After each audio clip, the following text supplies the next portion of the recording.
পাহাড়ের শান্তিনিকেতন হিসেবে পরিচিত ও ১৩টি ক্ষুদ্র জাতিসত্তার শিক্ষা প্রসারের ঐতিহ্যবাহী প্রতিষ্ঠান মনোঘর অনেক চড়াই উতরাই পেরিয়ে ৫০ বছরে পা দিয়েছে প্রতিষ্ঠানটি। শুক্রবার বর্ণাঢ্য আয়োজনে পালিত হয় মনোঘরের সুবর্ণ জয়ন্তী।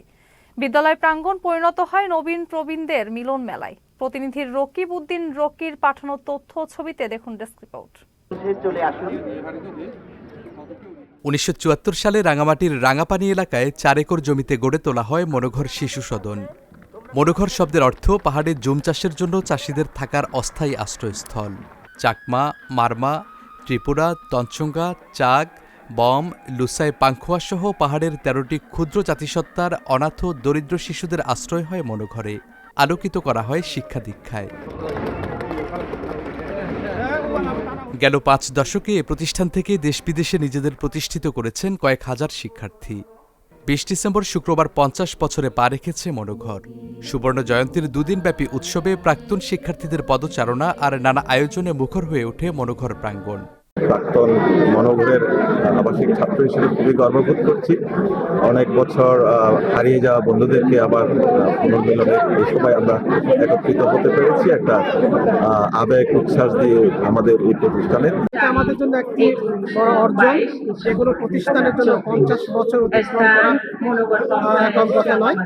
তো সেই হিসেবে মনোঘরের জন্য এটা একটা গৌরবের বিষয়। আমরা সেই গৌরবময় মুহূর্তকে আমরা আজকে এই অনুষ্ঠানের মধ্য দিয়ে আমরা উদযাপন করছি। অনুষ্ঠানে প্রধান অতিথি ছিলেন পার্বত্য চট্টগ্রাম আঞ্চলিক পরিষদের চেয়ারম্যান জ্যোতিরিন্দ্র বোধিপ্রিয় লার্মা। শিক্ষার ক্ষেত্রে পদার্পণ করার জন্য সকল অভিভাবক এবং ছেলেমেয়েরা তারা নিঃসন্দেহে আগ্রহ প্রকাশ করে থাকে। সেক্ষেত্রে মনোঘর যেভাবে আত্মত্যাগ করে নানাভাবে এখানে সহায়তা সংগ্রহ করে সে যে বাস্তবতা তারা জন্ম দিয়েছে সেটা এই অভিভাবক মণ্ডলীকে এই শিশুদেরকে উৎসাহিত করেছে। এছাড়া বিশেষ অতিথি ছিলেন চাকমা রাজা দেবাশিস রায় সহ অনেকের মতো আমিও আজকে খুবই আবেগে আপ্লুত যে এই প্রতিষ্ঠানটি ৫০ বছর পেরোতে পেরেছে এবং সফলভাবে। জাতীয় সঙ্গীত ও মনোঘরের প্রাতঃ প্রার্থনা সঙ্গীত পরিবেশনের মধ্য দিয়ে শুরু হয় আনুষ্ঠানিকতা। বের করা হয় বর্ণাঢ্য র্যালি।